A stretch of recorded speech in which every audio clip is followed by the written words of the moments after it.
ಗಣಪತಿ ನಮಃ. Popular Kannada TV ಚಾನೆಲ್ನ ಎಲ್ಲ ವೀಕ್ಷಕರಿಗೂ ಸುಮಾ ದೀಪಕ್ನ ನಮಸ್ಕಾರಗಳನ್ನು ತಿಳಿಸುತ್ತಾ, ಹಾಗೆ ಹಿಂದೂ ಧರ್ಮದ ಸನಾತನ ಸಂಸ್ಕೃತಿ ಆಚಾರ ವಿಚಾರಗಳ ಬಗ್ಗೆ ತಿಳಿದುಕೊಳ್ಳಬೇಕಾದ್ರೆ ನೀವು ಈ ಕೂಡ ನಮ್ಮ ಚಾನಲ್ ಸಬ್ಸ್ಕ್ರೈಬ್ ಮಾಡಿಕೊಳ್ಳಿ.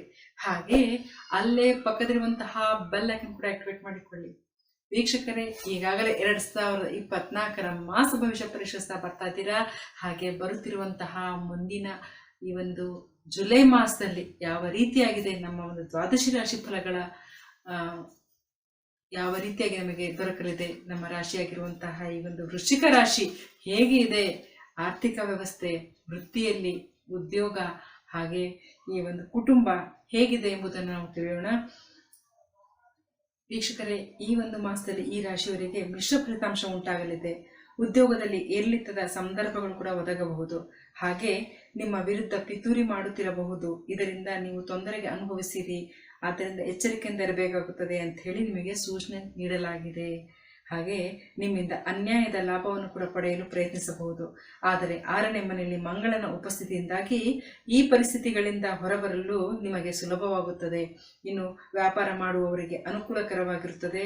ನಿಮ್ಮ ನಿರೀಕ್ಷೆಗೂ ಮೀರಿ ಯಶಸ್ಸು ಕೂಡ ದೊರಕಲಿದೆ ಅಂತ ತಿಳಿಸಲಾಗಿದೆ. ಹಾಗೆ ನಿಮ್ಮೊಂದಿಗೆ ಬಹಳ ನಿಕಟವಾಗಿ ನಿಮ್ಮವರೇ ನಿಮ್ಮ ಜೊತೆ ಕೆಲಸ ಮಾಡುತ್ತಾರೆ. ಇದರಿಂದಾಗಿ ನಿಮ್ಮ ಒಂದು ವ್ಯವಹಾರದಲ್ಲಿ ನಿಮಗೆ ಉತ್ತಮ ಪ್ರಗತಿಯನ್ನು ಕೂಡ ಕಾಣುವಿರಿ. ಇನ್ನು ಅವಿವಾಹಿತರಿಗೆ ಕಂಕಣ ಬಗ್ಗೆ ಕೂಡ ಕೂಡಿ ಬರಲಿದೆ. ಹಾಗೆ ಮಾಸದ ದ್ವಿತೀಯಾರ್ಧದಲ್ಲಿ ಕೆಲವು ವಾದಗಳು ಅಥವಾ ಕಹಿ ಮಾತುಗಳಿಂದ ಸ್ವಲ್ಪ ಮನಸ್ಸು ಬೇಜಾರಾಗಬಹುದು. ಹಾಗೆ ವಿದ್ಯಾರ್ಥಿಗಳು ತಮ್ಮ ಅಧ್ಯಯನದಲ್ಲಿ ಯಶಸ್ವಿ ಪಡೆಯುತ್ತಾರೆ. ಇನ್ನು ನಿಮ್ಮ ಒಡ ಹುಟ್ಟಿದವರ ಬೆಂಬಲ ನಿಮ್ಮೊಂದಿಗೆ ಇರುತ್ತದೆ. ಕುಟುಂಬದಲ್ಲಿ ಶಾಂತಿ, ನೆಮ್ಮದಿ, ಸಂತೋಷದಿಂದ ತುಂಬಿರುತ್ತದೆ. ಆದರೆ ನಿಮ್ಮ ವ್ಯವಹಾರದಲ್ಲಿ ನೀವು ಹೆಚ್ಚಿನ ಸಮಯ ಕಳೆಯಬೇಕಾಗಿತ್ತು.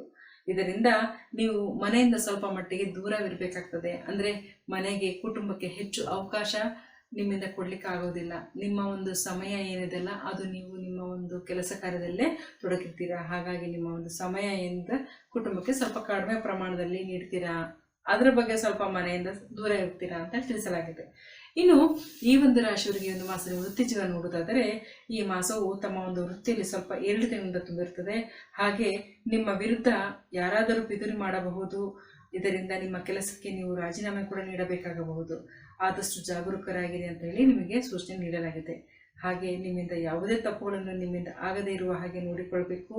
ಹಾಗೆ ಸೂರ್ಯನ ಗ್ರಹವು 9ನೇ ಮನೆಯಲ್ಲಿ ಸಾಗುತ್ತದೆ. ಈ ಕಾರಣದಿಂದಾಗಿ ಮಾಸದ ದ್ವಿತೀಯಾರ್ಧದಲ್ಲಿ ನಿಮ್ಮ ಕೆಲಸದ ಸ್ಥಳದಲ್ಲಿ ಉತ್ತಮ ಯಶಸ್ಸಿಗೆ ಪರಿಸ್ಥಿತಿಗಳನ್ನು ಕೂಡ ರಚಿಸಲಾಗುತ್ತದೆ. ಹಾಗೆ ನಿಮ್ಮ ಕೆಲಸದಲ್ಲಿ ಕೆಲವು ಬದಲಾವಣೆಗಳು ಕೂಡ ಉಂಟಾಗಬಹುದು. ಅದೇ ರೀತಿಯಾಗಿ ನೀವು ಪ್ರಯತ್ನಿಸಿದರೆ ನೀವು ಹೊಸ ಉದ್ಯೋಗವೂ ಸಹ ಪಡೆಯಬಹುದು ಅಂತೇಳಿ ತಿಳಿಸಲಾಗಿದೆ. ಇನ್ನು ನೀವು ನಿಮ್ಮ ವಿರೋಧಿಗಳನ್ನು ಕೂಡ ಸೋಲಿಸುತ್ತೀರಾ. ಹಾಗೆ ನಿಮ್ಮ ಒಂದು ಕೆಲಸದಲ್ಲಿ ಭದ್ರತೆಯನ್ನು ಕೂಡ ಕಾಪಾಡಿಕೊಳ್ತೀರಾ. ಅದೇ ರೀತಿಯಾಗಿ ಉದ್ಯಮಿಗಳ ಅವರ ಒಂದು ಪ್ರಯಾಣವೂ ಕೂಡ ಹೆಚ್ಚಾಗುತ್ತದೆ, ಪ್ರವಾಸ. ಇದರಿಂದ ವ್ಯವಹಾರಕ್ಕೆ ಲಾಭ ಉಂಟಾಗಲಿದೆ ಅಂತ ಹೇಳಿ ತಿಳಿಸಲಾಗಿದೆ. ಹಾಗೆ ವ್ಯಾಪಾರ ಸಂಬಂಧಗಳು ಸಹ ಗಟ್ಟಿಗೊಳ್ಳುತ್ತದೆ. ಇನ್ನು ಹಣಕಾಸು ವಿಚಾರ ನೋಡುವುದಾದರೆ, ಈ ಮಾಸವು ಮಿಶ್ರ ಫಲಿತಾಂಶ ಹೊಂದಿದೆ. ಇನ್ನು ಗುರುಗ್ರಹದ ಅನುಗ್ರಹದಿಂದ ನಿಮ್ಮ ಆರ್ಥಿಕ ಬೆಳವಣಿಗೆ ಸಾಧ್ಯವಾಗುತ್ತದೆ. ಹಾಗೆ ಈ ರಾಶಿಯವರು ವ್ಯಾಪಾರ ಮತ್ತು ಉದ್ಯೋಗದಲ್ಲಿದ್ದರೆ ಅಲ್ಲಿಯೂ ಸಹ ಲಾಭದ ಅವಕಾಶ ಕೂಡ ಅವರು ಹೊಂದುತ್ತಾರೆ. ಕಾರಣ ಗುರುಗ್ರಹದ ಆಶೀರ್ವಾದವು ಇವರಿಗೆ ಪ್ರಾಪ್ತವಾಗಲಿದೆ. ಹಾಗೆ ಮಾಸದ ಆರಂಭದಲ್ಲಿ ಸೂರ್ಯ ಮತ್ತು ಶುಕ್ರರು 8ನೇ ಮನೆಯಲ್ಲಿರುತ್ತಾರೆ. ಇದರಿಂದಾಗಿ ಖರ್ಚುಗಳು ಕೂಡ ಹೆಚ್ಚಾಗುತ್ತದೆ. ಇನ್ನು ಮಾಸದ ಆರಂಭದಲ್ಲಿ ಯಾವುದೇ ವಿಧದಲ್ಲಿ ಹೂಡಿಕೆಗೆ ಅನುಕೂಲಕರವಾಗಿರುವುದಿಲ್ಲ. ಅದಕ್ಕೆ ಮಾಸದ ಉತ್ತರಾರ್ಧದಲ್ಲಿ ನೀವು ಹೂಡಿಕೆ ಮಾಡುವುದರಿಂದ ಉತ್ತಮ ಲಾಭ ಕೂಡ ಪಡೆಯುತ್ತೀರಾ ಅಂತ ತಿಳಿಸಿದೆ. ಖಂಡಿತ ಒಳ್ಳೆಯದಾಗಲಿ ಅಂತ ಹೇಳುತ್ತಾ, ಇನ್ನು ಆರೋಗ್ಯ ವಿಚಾರ ನೋಡುವುದಾದರೆ, ಈ ಒಂದು ರಾಶಿಯವರು ತಮ್ಮ ವಾಹನವು ಸ್ವಲ್ಪ ಎಚ್ಚರಿಕೆಯಿಂದ ಚಾಲನೆ ಮಾಡಬೇಕಾಗ್ತದೆ. ಹಾಗೆ ನಿಮ್ಮ ಕೋಪವು ನೀವು ನಿಯಂತ್ರಣದಲ್ಲಿ ಇಟ್ಟುಕೊಳ್ಳಬೇಕು. ಇಲ್ಲವಾದರೆ ಅದು ನಿಮ್ಮ ಆರೋಗ್ಯದ ಮೇಲೆ ಪರಿಣಾಮ ಬೀಳುವುದು. ಆದ್ದರಿಂದ ಎಚ್ಚರಿಕೆಯಿಂದಿರಿ ಅಂತ ಹೇಳಿ ನಮಗೆ ಸೂಚನೆ ನೀಡಲಾಗಿದೆ. ಹಾಗಾಗಿ ಸ್ವಲ್ಪ ಗಮನವಿರಲಿ ವಾಹನ ಚಾಲನೆಯ ಸಮಯದಲ್ಲಿ. ಇನ್ನು ವೈಯಕ್ತಿಕ ಸಂಬಂಧ ನೋಡುವುದಾದರೆ, ವೈವಾಹಿಕ ಜೀವನದಲ್ಲಿ ಅವರಿಗೆ ಅನುಕೂಲಕರವಾಗಿರುತ್ತದೆ. ಮಾಸದ ಪ್ರಾರಂಭದಲ್ಲಿ ಸ್ವಲ್ಪ ಒತ್ತಡ ಉಂಟಾಗಬಹುದು. ಇನ್ನು ಸಂಗಾತಿಯ ಕೆಲವು ವಿಷಯಗಳು ಕುಟುಂಬದಲ್ಲಿ ಸಮಸ್ಯೆಗಳನ್ನು ಉಂಟು ಮಾಡಬಹುದು. ಹಾಗೆ ಜುಲೈ 12ರಿಂದ ಜೀವನ ಸಂಗಾತಿಯ ಸ್ವಭಾವದಲ್ಲಿ ಕಹಿ ಮತ್ತು ಬಿಸಿ ಅನುಭವ ಉಂಟಾಗಬಹುದು. ಆದ್ದರಿಂದ ಜಾಗರೂಕರಾಗಬೇಕಾಗುತ್ತದೆ. ಇನ್ನು ವಾದ ಮಾಡಬೇಡಿ, ಇದರಿಂದ ದೊಡ್ಡ ಸಮಸ್ಯೆ ಉಂಟಾಗಬಹುದು. ಅದು ಖಂಡಿತ. ವಾದ ಅಂತಂದರೆ ಮಾತಿಗೆ ಮಾತು ಬೆಳೆಯುತ್ತಾ ಏನಾಗ್ತದೆ, ಅದು ದೊಡ್ಡ ಸಮಸ್ಯೆ ಉಂಟಾಗ್ತದೆ. ಈಗ ಒಂದು ಮಾತಾಡಿದ್ರೆ ಅದಕ್ಕೆ ವಾಪಸ್ ಇನ್ನೊಂದು ಮಾತು ಬರ್ತದೆ, ಅದಕ್ಕೆ ಇನ್ನೊಂದು ಮಾತು ಬರ್ತದೆ ವಾಪಸ್. ಈ ರೀತಿ ಆದಾಗ ವಾದ ಹೆಚ್ಚಾಗ್ತಾ ಹೋದರೆ ಅದು ಮತ್ತೆ ಸಮಸ್ಯೆ ಉಂಟಾಗ್ತದೆ ಅಂತ ಹೇಳ್ಬೋದು.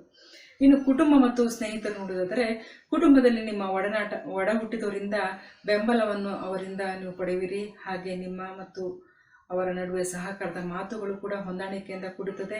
ಇನ್ನು ಕುಟುಂಬ ಜೀವನದಲ್ಲಿ ಸಂತೋಷ ಮತ್ತು ಶಾಂತಿಯಿಂದ ಕೂಡ ಕೂಡುತ್ತದೆ. ಹಾಗೆ ನಿಮ್ಮ ಒಂದು ಭಾಳ ಸಂಗಾತಿಯು ಕುಟುಂಬದ ವಿಷಯಗಳಲ್ಲಿ ಪ್ರಮುಖ ಪಾತ್ರವನ್ನು ವಹಿಸುತ್ತಾರೆ. ಹಾಗೆ ಈ ರಾಶಿಯವರು ತಮ್ಮ ಕೆಲಸದ ಪ್ರಭಾವದಿಂದಾಗಿ ಕುಟುಂಬದ ಕಡೆ ಅವರು ಸ್ವಲ್ಪ ಕಡಿಮೆ ಸಮಯ ಕೂಡ ನೀಡಬಹುದಾಗಿದೆ ಅಂತ ಹೇಳ್ಬಹುದು. ಯಾಕಂದರೆ ಅವರಿಗೆ ತಮ್ಮದೇ ಆದಂತಹ ಕೆಲಸದಲ್ಲಿ ಸ್ವಲ್ಪ ಪ್ರೆಷರ್ ಇರ್ತದೆ. ಹಾಗಾಗಿ ಕುಟುಂಬದ ಕಡೆ ಸ್ವಲ್ಪ ಗಮನ ಕಡಿಮೆ ಆಗ್ತದೆ ಅವರಿಗೆ. ಇದರಿಂದ ಕುಟುಂಬದ ಸದಸ್ಯರಿಗೆ ಸ್ವಲ್ಪ ನಿರಾಶೆ ಕೂಡ ಉಂಟು ಮಾಡಬಹುದು. ಇನ್ನು ಕುಟುಂಬಕ್ಕೋಸ್ಕರ ಖರ್ಚು ಮಾಡುವಿರಿ. ಹಾಗೆ ಕುಟುಂಬದ ಸಹಕಾರವೂ ಕೂಡ ನಿಮಗೆ ದೊರಕಲಿದೆ. ಇದು ತುಂಬ ಒಳ್ಳೆಯದು. ಯಾಕಂದರೆ ಅಂಡರ್ಸ್ಟ್ಯಾಂಡಿಂಗ್ ಇದ್ರೆ ಮಾತ್ರ ಯಾವುದೇ ಕೆಲಸ ಕಾರ್ಯಗಳು ಕೂಡ ಮಾಡಲಿಕ್ಕೆ ನಮಗೆ ಅನುಕೂಲ ಆಗ್ತದೆ ಅಂತ ಹೇಳ್ಬೋದು. ಇನ್ನು ಯಾವುದೇ ರಾಶಿಯಾಗಲಿ ಇದಕ್ಕೆ ಚಿಕ್ಕ ಪುಟ್ಟ ಸಮಸ್ಯೆಗಳಂತೂ ಇದ್ದೇ ಇರ್ತದೆ, ಇಲ್ಲ ಅನ್ನೋದಿಲ್ಲ. ಅಂತಹ ಚಿಕ್ಕ ಪುಟ್ಟ ಸಮಸ್ಯೆಗೆ ಚಿಕ್ಕದಾಗಿ ಪರಿಹಾರ ಕೊಟ್ಟು ತಿಳಿಸ್ತೇನೆ.